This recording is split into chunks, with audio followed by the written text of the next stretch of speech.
All right. Seeing as we have a quorum, I will call to order this meeting of the Waste Reduction District of Monroe County Board of Directors for Thursday, June 13th. It says March on the agenda. 12. Oh, sorry. June 12th. I'm sorry. I don't know what day it is. June 12th, 2024. I'm sorry, I did not update the agenda. I'm sorry. Mr. McGlasson, could you please call the roll? Piedmont Smith. Here. Jones. Thompson. Swafford. Here. Madeira. Here. Thomas. Wiltz. Here. You have a quorum. Thank you. So for your information, we have two sets of executive committee meeting minutes in the packet. The first is from a virtual meeting held with the Rocky Mountain Institute consultants regarding possible solar installation at the landfill. And the second is the regular executive committee meeting. Both of those took place on April 29th. Are there any questions or comments related to those minutes? Okay, then we can move on to the approval of Board of Director meeting minutes for May 8th. Is there a motion? I move to approve the minutes from May 8th. Second. Okay, there's a motion and a second. Are there any questions or comments on these minutes? Okay, all in favor, please say aye. Aye. Any opposed? All right, those minutes are adopted. Next, we'll move to the controller's report from Teresa Goins. Please go ahead with the cash flows. The cash flow summary is on page 11 of your board packet. Here are the balances as of May 31st for the following account. Operating $3,802,000, $98.52. Closure bond debt is $13,338.47. Capital is $46,029.72. Land post closure is $804,225.40. The individual cash flow statements are for each of these are on pages 12 through 17 of your packet, and the operating fund graph is on page 14. Are there any questions on the account balances? Are there any questions for our controller on this? I have a question. The closure bond debt account, when does that end? When does the bond end? February of 27 is our final payment. So 4 payments left. You? And then I had one other question. When I look at the expenses in the operating account, I just kind of usually look at to make sure that our percent remaining is about right for the calendar year. And I noticed that retirement, under personnel services, retirement, we've already spent 85%. So I'm wondering whether we might run into problems in making that budget, because we've already spent 6,000 and we had 7,000 budgeted. You're looking at the health savings account line? No, the one above it. Retirement. Oh, I'm sorry. You're right. It's the HSA line. I find it hard to go across such a wide document. Yes, and it's small. Yes. So is that something where we pay a bunch up front, or why has that largely been well, due to the taken up? Due to the savings presented to the employee as well as the district, using the health savings account, health insurance policy, the district does make an annual contribution to the health savings account fund of those employees every year when they renew into that coverage. So. Is that in the fall? It's in January. In January. When the policy renews in January. Okay, that makes sense. Thank you. Are there any other questions on the cash balances? Okay, we can move on to payroll and claims. On page 18 of the packet, you have a summary of the pre-approved payroll and claims since our last meeting and the amount of $291,744.49. The backup for those numbers are on pages 19 through 60. The claims for approval this week were sent in an email on Wednesday and are in the amount of $48,353.78. Documentation was included in the Wednesday email. That brings the total of all payroll and claims that we are recommending for approval to $340,098.27. Are there any questions regarding these claims? All right, any questions about payroll and claims?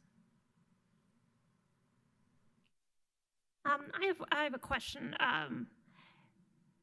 We had several payments to Caldwell Environmental for the pickup of refrigerators, freezers, air conditioners, et cetera. And I'm just wondering whether our fee, how much is subsidized and how much is paid for by fees that people pay. I think it's $20 per appliance item. Do we have a sense of how much that's subsidized? Off the top of my head, I apologize. I do not. And unfortunately, Mr. Long was ill today and is not in attendance. We can certainly get that information and provide that to the board. Yeah, that would be helpful. But it is the fee that we charge to residents that bring Freon appliances to us is $20 per unit. $50 if it's a commercial grade unit. I'm not opposed to subsidizing it, but I'd like to know, what amount we are subsidizing it. We can Don't want them by the side of the road, but we can certainly put that together for you. Thank you. Okay. I'll entertain a motion to approve the payroll and claims. Moved. Second. Let it be noted that Mayor Thompson has joined us as one of the board of directors. So we have a motion and a second to approve payroll and claims. Is there any further discussion? We'll go to the public. Is there any member of the public who would like to comment on payroll and claims? Don't see any hands going up. So all in favor of the motion, please say aye. Aye. Any opposed? All right, that motion passes and the payroll and claims are approved. We will next move on to Resolution 2025-09. Mr. McGlasson, would you like to describe this for us? Sure. Page 61 of your packet is a memo kind of describing what we're asking here, but excuse me. Recently, one of our site operators resigned to move on to other things, and in moving people around and looking at schedules and scheduling time off for the employees that have benefit leave and stuff. Mr. Long and I thought it would be in the best interest of the district to increase the pool of replacement site operators by one from 5 to 6, since that the number of site operators is designated as 5 in the salary ordinance. Thought it was appropriate to ask that we amend the salary ordinance to indicate that to be 6, and should not have any any impact on our budget or our wage appropriations. The replacement operators only work when somebody is sick or on vacation. So regardless of how many of them we have, the amount of work available stays the same. Okay, thank you, Mr. McGlasson. Let's put a motion on the table. Somebody could move to approve. I Move approval. Second.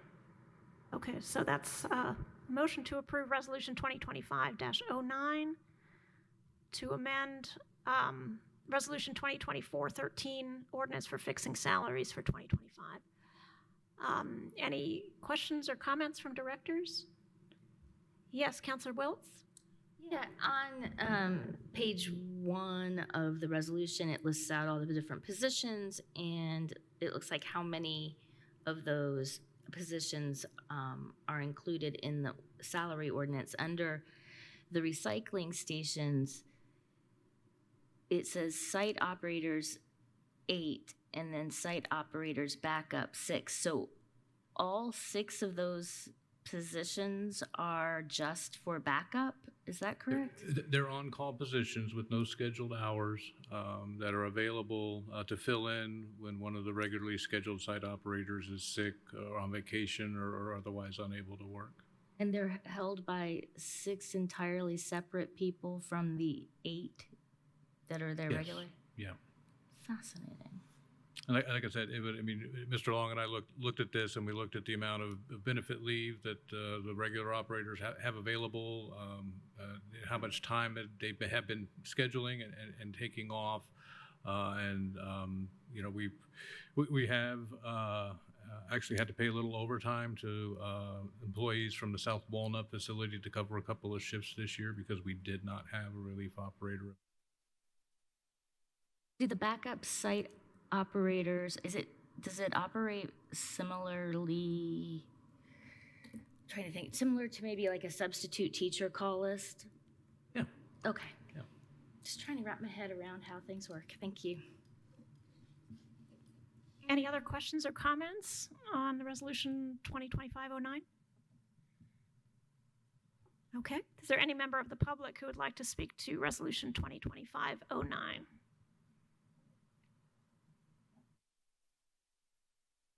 Don't see any takers. Since we're all here in person, I will go for, can we do a voice vote? Or do we? Yeah, okay. So all in favor, please say aye. Aye. Any opposed? That resolution is adopted. So now we will have 6 backup site operators. So next we have a declaration of surplus property. Mr. McGlasson, you want to review this for us, please? Certainly, as with the acquisition of the 2 new box trucks for our Green Business Network program, that gives us an excess number of vehicles. So we have 2 trucks that we'd like to have declared surplus property so that we can make them available for sale. Thank you. And I see that Commissioner Lee Jones has joined us and has a hand raised. Perhaps she would just like to be able to be made a co-host or whatever it takes. I'm Commissioner sorry. Jones? I just wanted you to know that I'm here, and I think you'll have to do roll call to votes. Yes, thank you. Uh-huh. And maybe we could enable her camera as well. In order for... Oh, I have it turned off. Okay, yeah, it have to be seen and heard in order to That's right. I'm sorry. I'm sorry. All right, welcome. So let's get a motion on the table for Resolution 2025-10. Move approval of Resolution 2025-10, declaration of surplus property. Okay, it's been moved and seconded. Are there any questions or comments from board members? Seeing none? Oh, yes? Councilor Wiltz? One of the trucks is valued at $0. we held it long enough, the value has depreciated off the books. Wow. Okay, and so how does that work when you put it on, what did you say the website was? We use govdeals.com for the auction website. It just means we won't set a reserve on that auction. Okay, all right, so it just gets bid at starting whatever. Okay, cool. All right, any other questions or comments from directors?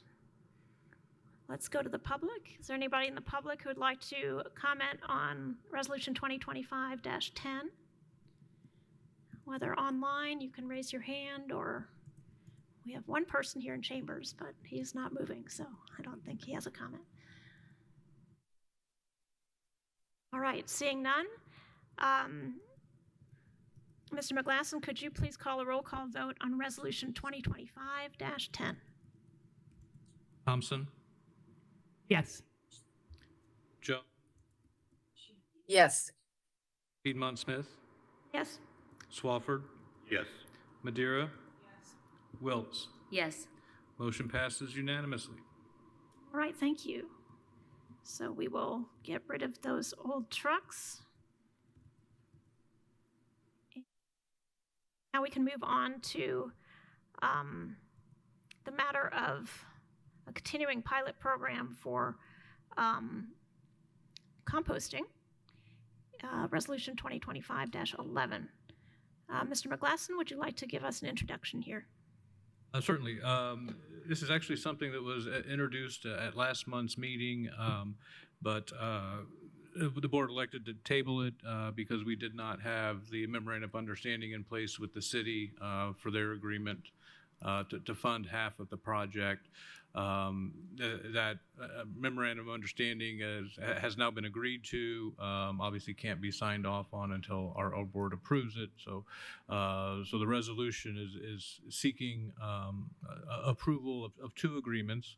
One being the memorandum of understanding with the city. Well, they'll contribute $12,750, half of the funding of the cost of the project, and the second would be the service agreement with One Sustainable Joe to move forward with what we're calling a second phase of our multi-dwelling complex composting project, where we'll seek to bring new complexes into the program as well as continue support for the existing participants of that. All right, thank you. So this resolution would approve both the MOU with the city to share the financing of this and the new service agreement with One Sustainable Joe. Let's get a motion on the table. If somebody could make a motion to approve.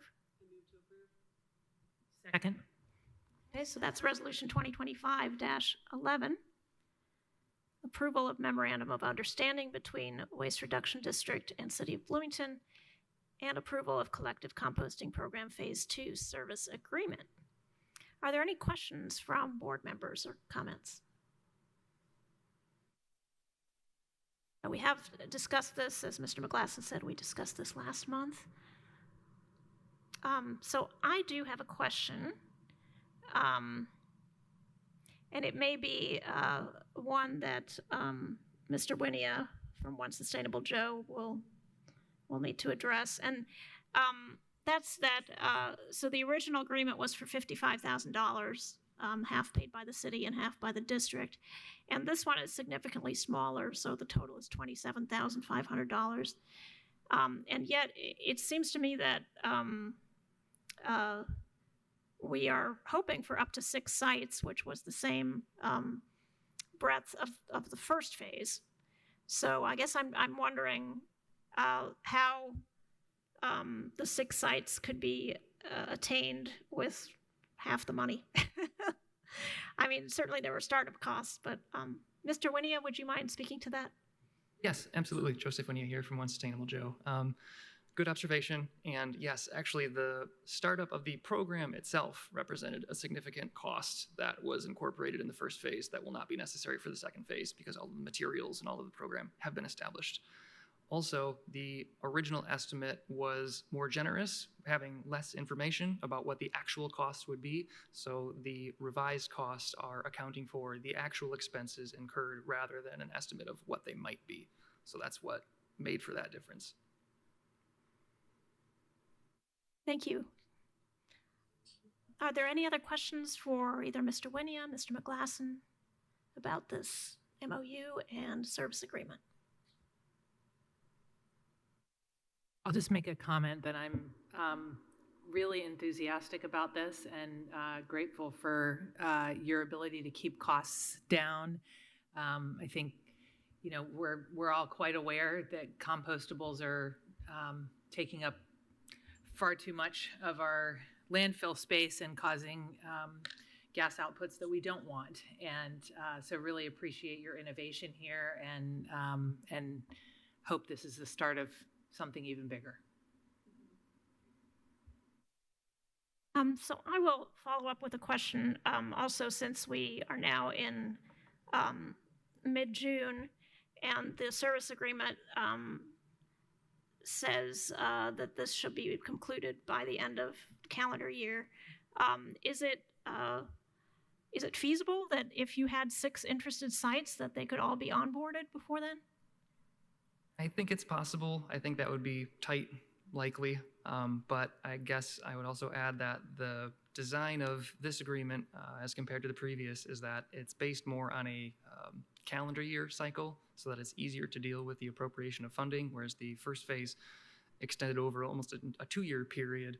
This would be, even if fewer sites were met, a similar agreement could potentially be made based on another year cycle, since only the funds spent are, only the funds spent are allocated. So if they are unspent, they won't be at a cost to the district. If fewer sites are achieved, the proportional amount would be paid during this contract, and that balance could be added to a future contract if desired. Right. Okay, thank you for highlighting that. That makes sense. So we'll remain optimistic, but if not all the funds are used, then we will retain them for possible future extension or other purposes. Thank you. All right. Let's go to the public. Is there any member of the public who would like to speak to Resolution 2025-11? Raise your hands in Teams if you'd like to speak. Don't anybody? And I'll just echo Mayor Thompson's comment that this is a great continuation of a pilot project that we hope will achieve some sustainability with the sites continuing to compost food waste so that it doesn't go to landfill. All right. Any final comments from directors?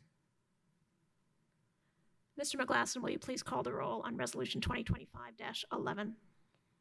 Jones, Yes. Thompson, Yes. Wiltz, Yes. Piedmont Smith, Yes. Swafford, Yes. Madeira. Motion passes unanimous. Okay, great. Thank you, Mr. Wynia.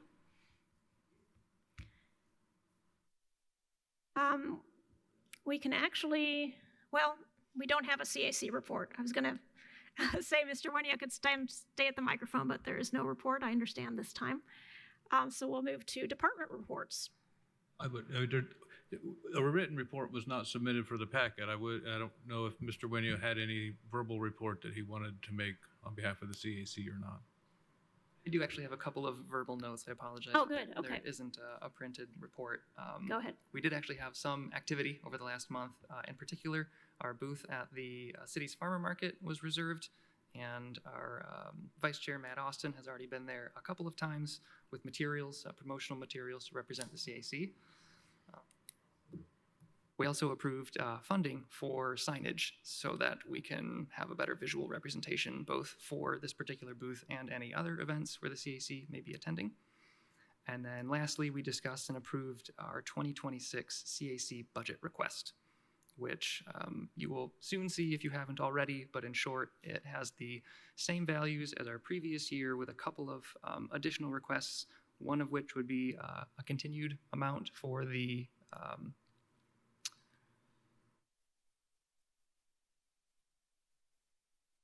the rental cost for the continued use at the farmer's market for a subsequent year, and then also a funding increase for training and education for potential additional members or larger membership if the recruitment efforts are successful. And that is all I have to report. Thank you, Mr. Wynia. Any questions from board members? Yes, Councilor Wiltz. When you say training and education, you're talking about maybe onboarding new members of the CAC, is that? Our training and education funding is for members of the CAC to receive training or education, which either exclusively or at least predominantly so far has been used for attendance at the AISWMD annual conference. Oh, okay, great. Thank you. Any other questions for Mr. Winio about this Citizens Advisory Committee? No? Okay. Thank you so much. Thank Mr. McGlasson, I don't see it on the agenda, but at some point we should talk about a joint meeting with the CSC about the budget. Yes, and this is probably as good a time as any. Okay. And I apologize. I was remiss. That was we discussed at the executive committee meeting, and it was supposed to be on the agenda. Historically, the board has held a joint meeting with the CAC, one of the two required joint meetings that the statute calls for every year in July to review the budget proposal for the next year, for the coming year. That has historically that joint meeting has been piggybacked either on the July board meeting or the July CAC meeting. I think at the executive committee, the thought was that it would be best to try to piggyback that onto the board of directors meeting for July. So we needed to get the board's opinion and availability to hold our regular meeting, July meeting at 4 o'clock, and then the availability to stay a little bit longer to meet jointly with the CAC to review the budget proposal that will be presented to the board as a part of the regularly scheduled meeting. So if I could ask my fellow directors to check their calendars for July. What's the date? 10th? To add the joint meeting with the CAC to the regular board meeting. So perhaps at the most from 4 to 6 instead of 4 to 5, probably. Yeah, there shouldn't, other than the budget presentation, unless something unexpected comes up, there shouldn't be a whole lot else on the agenda. It looks like I have a hard stop at 5:30 that night, but I could be here 4 to 5:30.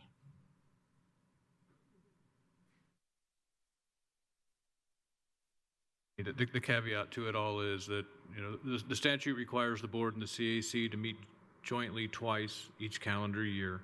And in order for that to be an official meeting, there must be a quorum of both bodies present. Councilor Wiltz can be here.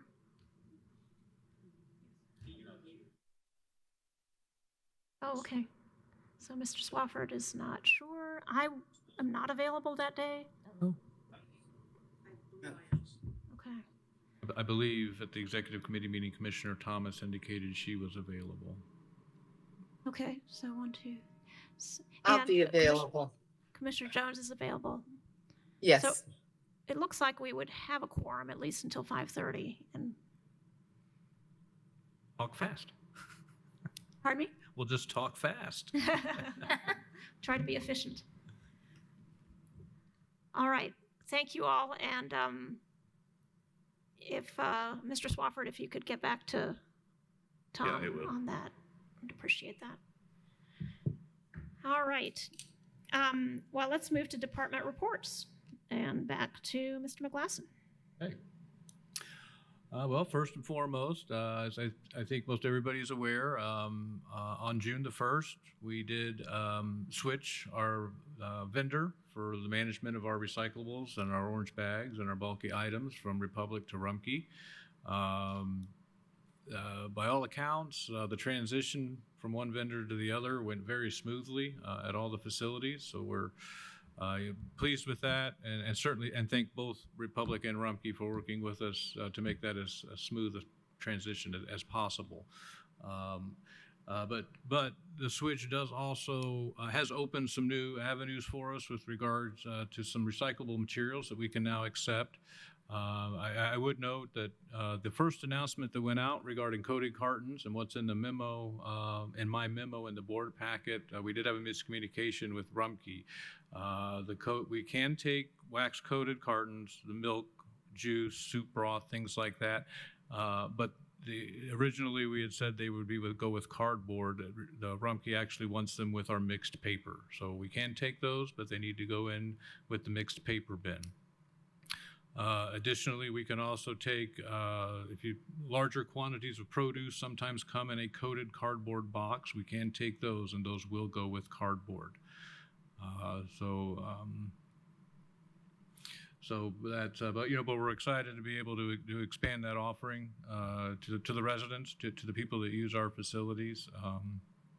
And by all accounts, the response to the announcements has been large and supportive. So people do seem to be pleased with that. And again, we're still working out some of the finer details with Rumpke as far as how this all works, and for exactly how they want materials sorted and what that means for our collection practices. And but I don't think there's not going to be large scale changes for anything, any one stream in particular. So it should go pretty smoothly and should be pretty easy for staff and our customers to figure out. And we're excited to move forward with that. Also, I do want to point out the second bullet point in my memo, as we've done in some previous years, we've sold rain barrels and compost bins kind of as an Earth Day promotion. This year's orders were far and away the most we've ever done, and that was really exciting to see. So we are pleased to see the interest in that, and the number of both the compost bins and the rain barrels that we sold. The Organic Waste Task Force that we've talked about here and there, we do have our first host pilot resident set up and running and getting them connected with neighbors. It is in the Elm Heights neighborhood in the city, but we're excited to get that pilot project up and running. For our second site, we're reaching out. We had some good response in the Ellettsville area, so we're going to try to get a second site set up here in the near future in the in the Ellettsville area. And what this is we have one property owner that agrees to accept food waste for composting from their neighbors, and we help them get set up with with whatever they need to be able to compost in their yard, and get them connected with neighbors that have an interest in bringing their food waste to a neighbor, and instead of throwing it out with their trash. And if you'll recall, this goes back to a survey we put out toward the end of last year, an online survey that I'm going to look to Mr. Winnie. I think we're over 200 responses, 300? We're over 300 responses now. So there's certainly a lot of interest in the Monroe County for people to do something with their food waste. So we are working through that list and trying to identify people that said that they would be willing to accept food waste from their neighbors, and get them connected with neighbors that said they would like to take their food waste to somebody to be composted. So we're excited to finally get that up and running, and hope that we can really get that program established and out in a lot of areas as we move through the summer. So, I think the last thing that I really do want to point out is see that we do, I talked before, we got our waste tire grant from the state, and we have finalized the schedule for the tire amnesty event. It will be September 9th. From 9 a.m. to 2 p.m. At the Monroe County Fairgrounds, or September 6th, I'm sorry.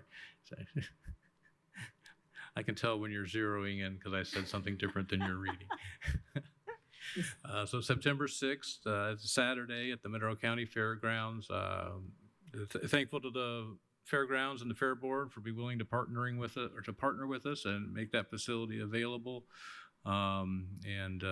There's again, reaction to the announcement of that has been good and positive, and we're anticipating a good event. I would just remind residents that have tires that they want to hold until that event, that they should be stored indoors or otherwise covered or stored in a manner that prevents them from collecting and holding water while you wait for that event. And if that's not something that you can do, we do take tires, waste tires at our household hazardous waste facility any day that they're open for nominal fees. And at that, I'm happy to answer any questions. Thank you, Mr. McGlasson. Yes, we don't want them to become mosquito breeding grounds, which is what tends to happen if you let them gather water outside. Any questions from board members for the department report? Yes. So if someone was interested in the neighborhood recycling program, is there a specific flyer or part of your website that they should go visit? How would they get in touch? Well, we do have a flyer that I will make another Facebook post. Cool. And put that flyer on there that has a QR code that will take them to the online survey. Be great. Yeah, thank you. I have another question, if that's okay. I see that it's nice that there's a big pop-up on the website that announces the wax-coated paperboard acceptance, and it says no caps. Right. And no straws, which makes sense. Could we clarify, though, if you've got the milk carton that has the other type of plastic stuck in it to hold the cap? Plastic spout. That's the thing. Do we take that off? Well, I think that ideally, yes, but the vendor has advised that that leaving them on would not present an amount of contamination that would be an issue for them. Great, thank you. Thank you for that clarification. Any other questions, comments? All right. Thank you, Mr. McGlasson. Are you going to give the report on behalf of Joey Long since he's not here? All right, go for it. Well, again, go back to the switch to Rumpke, and we do have new signage ordered for our cardboard and paper bins to reflect the changes that we discussed earlier. So those are on their way. Again, staff has made the transition has worked well for staff, and I know that Mr. Long is working with the employees at all the recycling centers. One other change that doesn't necessarily have a direct impact on customers, but does on the district. Rumpke in their proposal said that if we called in a box to be switched out before 3 p.m., they would change it out that day. If it was after 3 p.m., it would be changed out the next business day, or Saturday would be the only day that they don't haul. Saturday and Sunday, but Saturday we're open, they don't haul. So we're really working with the staff, to really try to take advantage of that and, maximize the volume that we're getting in the boxes, which should really help reduce the number of hauls and thus our hauling cost moving forward. So that's another thing that we're working on. And you'll see the first bullet point under the hazardous materials item in his memo. We are having a problem with the oil that's being brought to our facilities that has water or other non-petroleum products in it, and that does cause a problem for our vendor, and it does result in an extra cost to the district when they pull that oil and have to process that, and could even inhibit the ability to recycle that oil. So we really ask people to make sure that they were not mixing the antifreeze and the oil, that we're not leaving stored oil that's waiting to come into our facility out where it can get exposed to rain or the elements and get water in it, because that adds cost to us, and also potentially reduces the volume of the oil that we're actually getting recycled. So we would ask people to work with us on that and try to do a better job. And another thing we're going to ask residents, the first bullet point on the rural recycling centers, we're catching some people that are bringing trash in orange bags that are not our orange bags. We do, yes, you can go out on Amazon.com or the Walmart website and order orange bags. Some have writing on them, some don't, but that's the money that we get from the sale of those orange bags is how we pay for the disposal and the hauling of that material. And unfortunately, we're not in a position to offer everything that we do for free. And so we really need people to watch and make sure that the trash that's being brought to our rural recycling centers is in the district's orange bag, which is how that program is funded. Try to answer any questions if anybody has any questions. Thank you for that report for recycling and reuse, hazardous materials, on behalf of Joey Long. Sorry to hear that. People are getting sneaky with the orange bags. All right. Gotta keep an eye on that. Ironically, one of the pictures that one of the site operators did send to us, it was a Hefty Renew bag that was in our, which is meant for recycling. And unfortunately, the Renew, I would say the Hefty Renew program is something that we've investigated. Unfortunately, it's not something that's being offered here. The district is probably not in a position to start one up. We would need to partner with somebody like Rumpke or Republic to get something like that going. But it is something that we're looking at, and we do. Rumpke does do the Renew program out of the Cincinnati area, so hopefully they will, move that up here in the near future, so we can get something like that going. And for those that aren't aware, Hefty Renew is a program for hard to recycle plastics, straws, fast food lids, plastic bags, and things like that. Not for trash. Any questions about this departmental report? Seeing none, we will move on to Mr. Lee Paulson with the landfill and compliance department. Good afternoon, Lee Paulson, landfill director, environmental compliance. The report is there, speaks for itself. Just highlight that we were able to, at least the first part of the month, get the groundwater sampling event all taken care of. This was our long list, so there's a lot of lab bills that are going to be coming through eventually, because there's an extremely large number of parameters that we got to test for each well per the state requirements. Other than that, everything went well, and right now we're just still dealing with, we had a large amount of rain for the end of May and the first part of June here, so we're dealing with that as best we can. We're dealing with it. It's just last weekend we were supposed to get like a half-inch of rain, and we got like 3.5 inches of rain, so that's a lot all at one time. So, but other than that, if anybody has any questions, I'll be happy to answer and go from there. All right, thank you, Mr. Paulson. Any questions on that departmental report? Hard to keep up with the rain and the unpredictability of it, so thank you for that.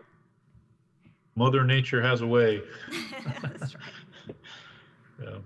But yeah, right. but thankfully we got good people. I mean, Bynum Thaniel, Kevin Hunter was Johnny on the spot helping us out with some stuff, and I was out there on Sunday, and Mary Beth has been great with making sure that we're all out there doing what we can do. Well, we appreciate it. All right, seeing no questions on that report, we'll move to I think open public comment is next. Is there any member of the public who would like to make a general comment about the Waste Reduction District activities? And raise your hand if you're on Teams. Don't see anybody. So we'll move on to comments from directors. Is there any member of the board of directors who would like to make a comment? No? All right. Well, thank you all so much. Thank you to our dedicated staff, and looking forward to seeing the results of the Phase 2 composting pilot and the neighborhood composting program. And I think we can adjourn. Thank you.